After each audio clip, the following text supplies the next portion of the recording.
When it comes to fan favorites, few Canucks are as beloved as the late Gino Odjick, an enforcer on the ice. His 2,127 penalty minutes while in a Vancouver sweater remain a franchise record.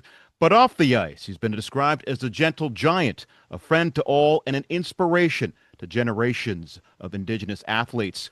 Now, nearly 3 years after his death at the age of 52, comes a new biography of number 29, also known as the Algonquin Assassin, and the Maniwaki Mauler. Here to talk about Gino, the fighting spirit of Gino Odjick, his co-author, Patrick Johnston. Welcome. Hey, John, thanks for having me. You wrote the book with Gino's longtime friend, Peter Leach. How did Yeah. this all come about? Well, I mean, the idea of having a book, I think, was something that Gino had been encouraged over the years. Certainly, his sister Dina has said this, and Peter as well. It was something they were sort of poking. Peter and Gino certainly were poking around. Knew the end of Gino's life, and had spoken to a few different people, and I guess that somewhere along the way, my name came up, and so, sadly, obviously, as you mentioned, Gino died in January of 2023. And I've gotten to know Gino and Peter a little bit, from having written a few stories. Gino went into the BC Sports Hall of Fame, for instance, things like that. Just seeing him around the rink. The Canucks alumni are very active at Rogers Arena. So, hi, how are you? And Gino, as I note in the book, was a guy that remembered everybody he ever met. And so he would, in fact, there was this moment where I remember I was coming up to see Gino come down the hall, grew up here, collect myself saying, okay, it's just Gino Odjick, hey, be a professional here. Before I could say anything, Gino shook his head and I said, hey, Patrick, how you doing? Good to see you. And, that moment, like that friendliness of him. And so Peter approached me in sort of late 2023 saying, hey, would you ever be interested in writing a book? It's something that, Gino and I had talked about, and certainly your name had come up as someone that was suggested to us. Would that be something you're interested in? I was honored. It was an absolute honor to be asked, and obviously we hit the ground running. Cut a deal with Greystone Books, who were super supportive in all this process, and that was a year and a half ago now, and raced very quickly, very fast. Never did a book before, but I certainly know how to do interviews in my regular job, and it all came together somehow. I'm still kind of blown away we were able to put it together at the speed we did and in the way we did. But it was a great experience. Obviously, a sad reason behind it because Gino's not here with us. But it was a fascinating, wonderful experience from my end. Want to get this question out of the way before we proceed. The book is something of an authorized biography. You mentioned the participation of Gino's sister Dina, but at least one member of his family, his son Tobias, says that's not quite the case. What do you make of that? How do you address that? Well, I mean, listen, things like this are never easy. And, you write a biography of someone. We are not claiming it's authorized, but certainly people close to Gino were very on board with this. You're never gonna get everybody, I guess, lined up in the same way. But the support that I had from members of his family and from his friends was essential to this book, and certainly not something we would have undertaken without them. I maybe part of that is just the tough subject matter in here, and maybe Yeah, some uncomfortable truths in this book. yeah, and that was certainly something we talked about in the process of coming together. Listen, I'm a journalist. I think the story needs to be told. And that's something that really emerged for me as I put the book together was, growing up here, I remember Gino making his debut, and obviously remember the important sort of presence he had in our community, not just as a player but as a person. Like, I grew up in Dunbar. He spent a lot of time living on Musqueam. I'd see him around town. He was a guy that lived here. He loved it here, and it was a case of that sort of story. You never want to meet your heroes. I don't know if I'd say Gino was a hero, but he was certainly that, I was impressed by as a young person. And, you always hope that someone turns out to be what you imagine you would like a person to be. And he turned out to be such a remarkable person. And it was an experience where you learn so much more about how much he cared about people. Complicated person, absolutely. The family dynamic was never easy.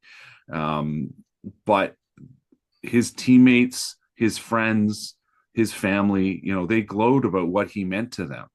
And so that that was in many ways the best part of this story, was coming out and finding out what a real human, what a true Canadian he was. I think he's a really important Canadian story, connecting with obviously fans in Vancouver in a hockey sense, but as you've already mentioned, connecting with young Indigenous people across the country. I mean, Ethan Bear and Michael Furlan as, two Canucks examples, young Indigenous players who spoke highly of what he meant. Wasey Rabbit, who played for the Vancouver Giants and had is now an assistant coach there, but a long professional career around the world, talking about the importance of what he meant as a role model to them. And Peter, a lot of this book obviously is Peter's version of what he experienced with Gino when they would go lead in leadership conferences, when Gino would go meet with Indigenous leaders.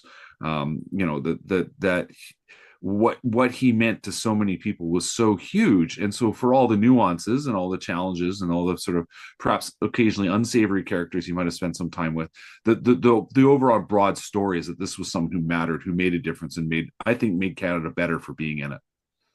Now, his story is such a study in contrast. He said he was a kid from the res who made it in the big league. But let's talk about his background. It's fair to say that he never forgot where he came from. No, he didn't. And that was something that really, really stood out. He would always go home. He'd go home and visit with his friends. His old pal Mike Cote, also known as Mishan, would ran a golf tournament in his name for 15 years. Misha and I talked a lot about sort of what Gino meant and where he came from, and those guys are proud of where they came from. It's in a community that's been strong and vibrant for a long time. And as I said, there's sort of a pan-Canadian aspect to this story, and that like him getting involved with Indigenous politics across the country, but also just getting involved in his community, and whether that was in Kitigan-Zibi or here in Vancouver. He was a guy that cared about the people around him, and cared about his family, and cared about his kids, and cared about his friends, and cared about his sisters, and cared about his parents, and so that's something that was really amazing to kind of come across, and a fascinating family story. His father being an Indigenous residential school survivor, and Gino wearing number 29 in his father's memory, or his father's honor, I should say. His father didn't die until after he retired, but and then the story of his grandfather being a war hero, a guy killed in France, killing Nazis. It's a remarkable multi-layered story. And just the family aspect, like Dina this was something she really wanted to have, and really wanted her brother to be remembered. And she, we've been talking a lot about, the sort of the debate going on in his family. And she said, no, I want my brother to live forever. And this is why I wanted this book to read. He's going to live forever now. This raises him up. This makes him, this tells people about who he was and why he mattered. And that was, when you undertake a process like this and a project like this, that's what you want to hear. And that's been super important for, I think, for all of us that were involved in it, to know that is the feeling, and that's the takeaway that so many are getting from this. Now, when we talk about his on-ice career, he arrives at a critical time for the Canucks franchise. You set the scene very well in the book. Lots of memories flooding back. Yeah. For me, as a young hockey fan, he showed up in that sort of transitional period from the late Stan Smyl era to the Trevor Linden period, which, of course, culminates in that 1994 Stanley Cup run. Yeah. What would you say Gino's role was in all of that? Well, it's an interesting one. Obviously, Stan is an important part of the early part of the book. The first chapter is all about the sign that said Gino's tougher than Saddam. And sort of the role, or sort of the character that Gino, I guess, played publicly early on, saying, "Oh, I'm just a small guy from a small town. I don't know who Stan is." I mean, as Stan Smyl said to me, he said, "No, Gino knew. He tapped me on the shoulder, thought the sign was hilarious." And this is all 6 weeks into his NHL career, and he's already drawing attention from the crowd. Stan talked about what a important person, not just in the job he did, but an important person as a teammate, and the culture of that Canucks room. I mean, Cliff Ronning told me that was the most fun he ever had playing hockey. It was the best group of guys he ever played with. Gino had a huge role in that. I mean, one of the things I put forward, we over the years have spent so much time talking about that March 1991 trade that brings Jeff Courtnall, Ronning, Sergio Mamesa, and Robert Dirk to the Canucks to sort of change the way this team was. But the more I thought about it, and the more I kind of read and look back with the benefit of 35 years of hindsight, you realize that Gino getting drafted in 1990 and then making the team that fall after basically a short stint in the minors, that this is the beginning of that team that Pat Quinn was really trying to create, and the team that did culminate, as you mentioned, in the '94 finals run. And Trevor Linden totally agreed with me. He said, "No, you're absolutely right. Gino is the beginning of that new culture." Trevor obviously arrives in '88 as a teenager, plays for a couple of years, but Gino, just the way he played, the sort of aggressive, hard skating, hard hitting, but also exciting offensively style of play that Pat Quinn wanted. That begins with Gino, and we think of him as being this the toughest guy in Canucks history and all that, but there's also that '93-'94 season. He scores 16 goals.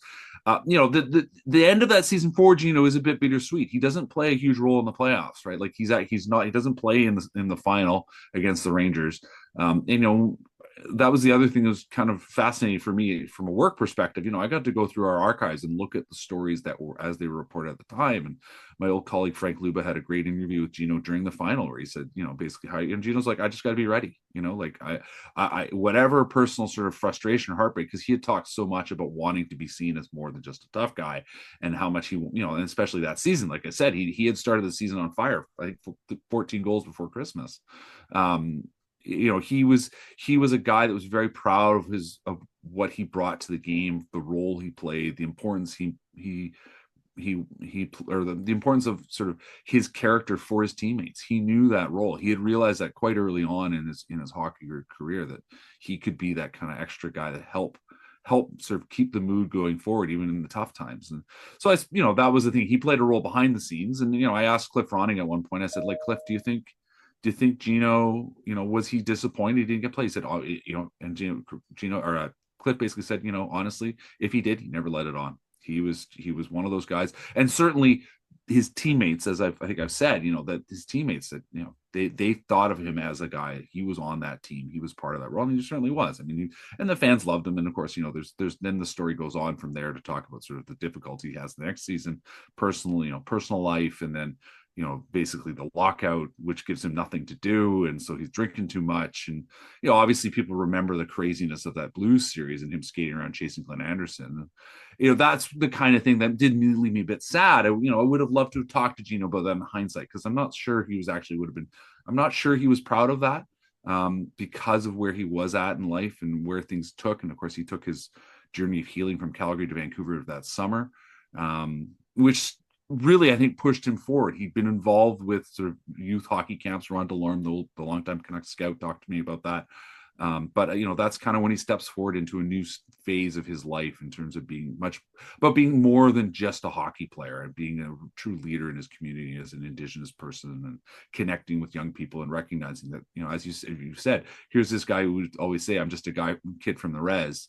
But he's like, look where I worked hard and I got there. And that was an important message that, Peter, and I think that was Peter, obviously, from his own background. He grew up near Lillooet, and being an Indigenous person himself, like, that was an important part of our story, was to recognize that here was Gino. Gino had this broader message that he wanted to share with young people, and it always connected.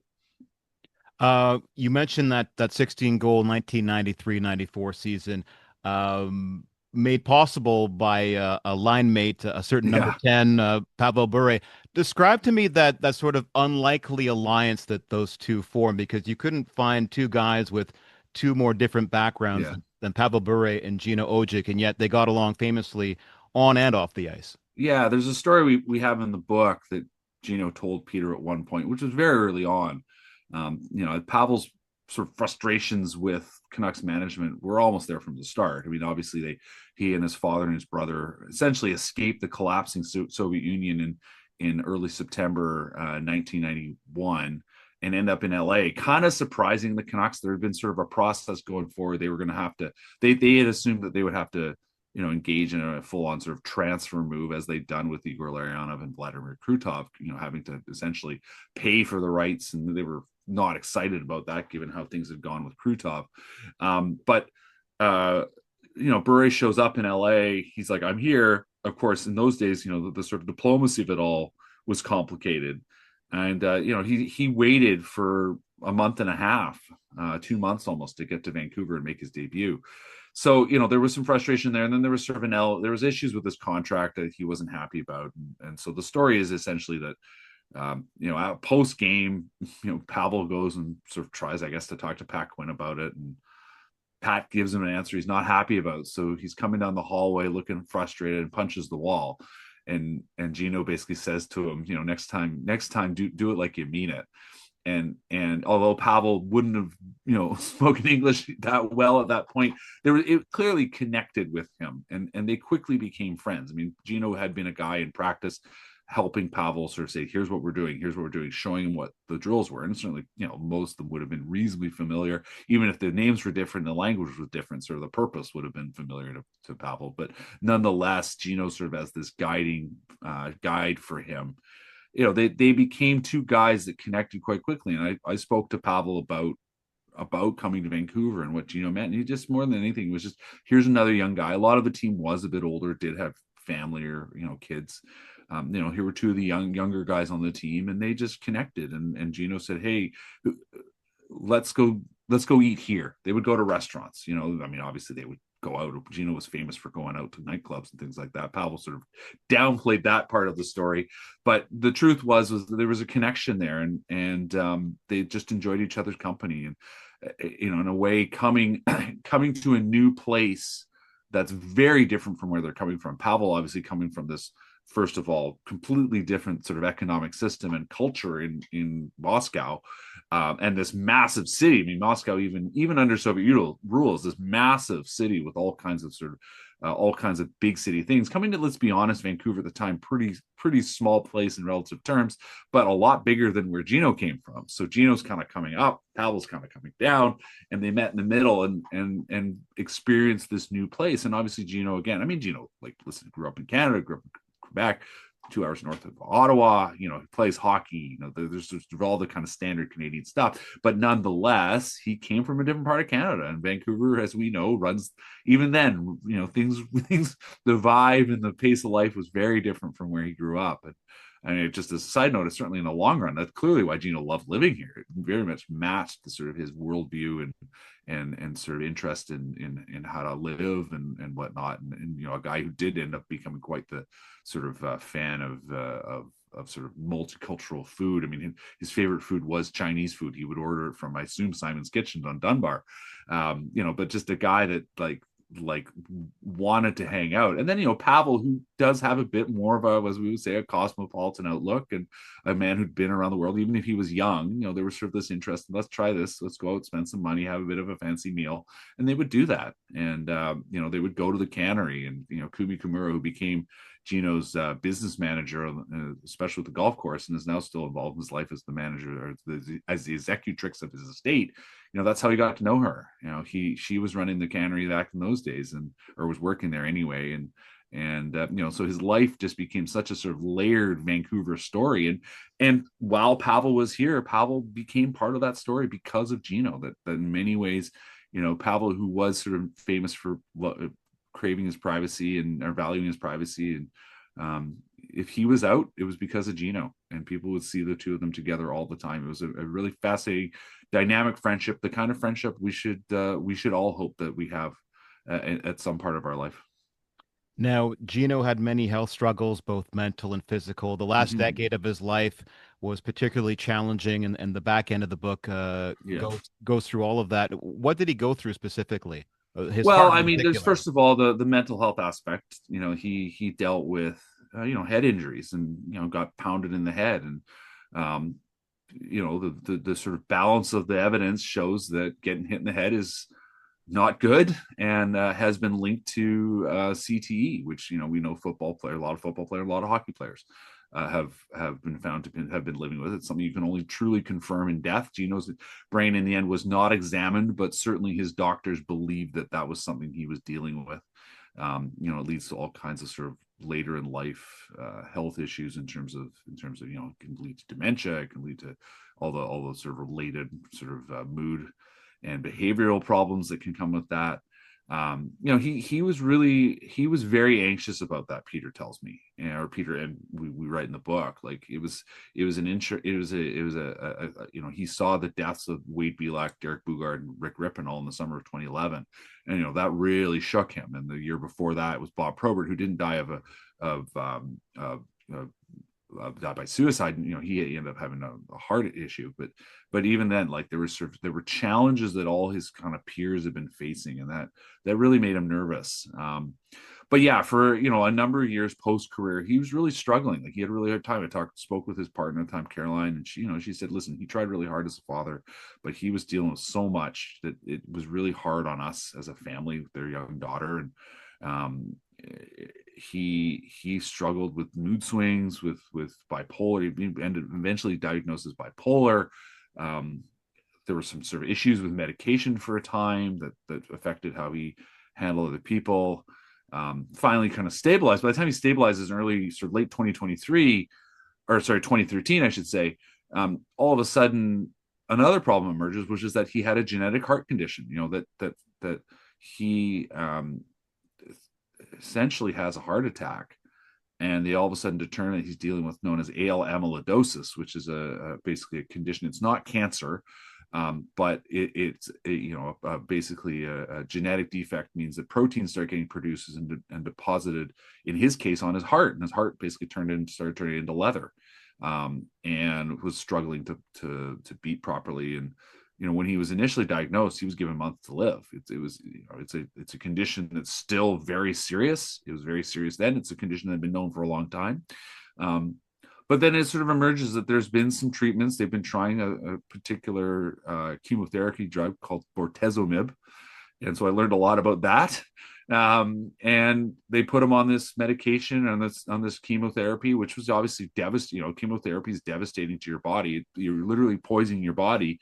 But the way it works is it poisons the cancer, or it poisons the malfunctioning cells more than the rest of your body, and hopefully you live through that. And when people, I think, remember the dramatic scene at VGH at the end of June 2014, and my colleague Ed Willis had written a column, and the conclusion at that point was that Gino was going to die, and he ended up, the medication saved his life. He was so thankful to a couple of his doctors. I spoke to a couple of them, and they were very willing to share sort of about his treatment and what he was going through. And the fact is that he got 10 more years out of his life. And this is something that Dina and I talked a lot about. And this is where Peter comes in as an important role in this story. That this was something that Peter, as his friend, did because it was the right thing to do. It was simply a human story. There was no, this wasn't a case of, there's a benefit. The only benefit to Peter from all this was his friendship, and he got to see his friend live on, and Dina and her family got to see him live on for another 9 years. And Gino, his doctors told me Gino was a model patient. He always listened to the direction. He always accepted their advice. And Dr. Sam Hallam, Sam Hallam's head coach of Sweden, a dad, who's one of Canada's leading cardiologists, said to me, listen, a huge part of the story was Gino's good attitude.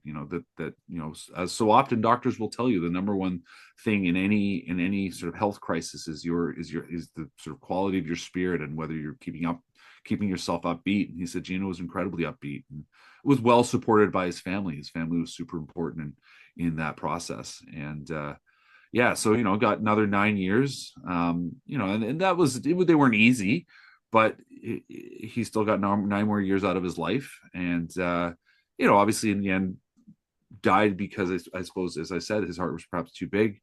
But he lived a long, full life, not as long as I think any of us would have liked him to have, but he lived a very full life, and he was thankful for everything that he had managed to find in his life, between his family, obviously his online success, his friends, meeting people across the country, and just clearly making helping people find a way to feel better about themselves, and that was something very important to him.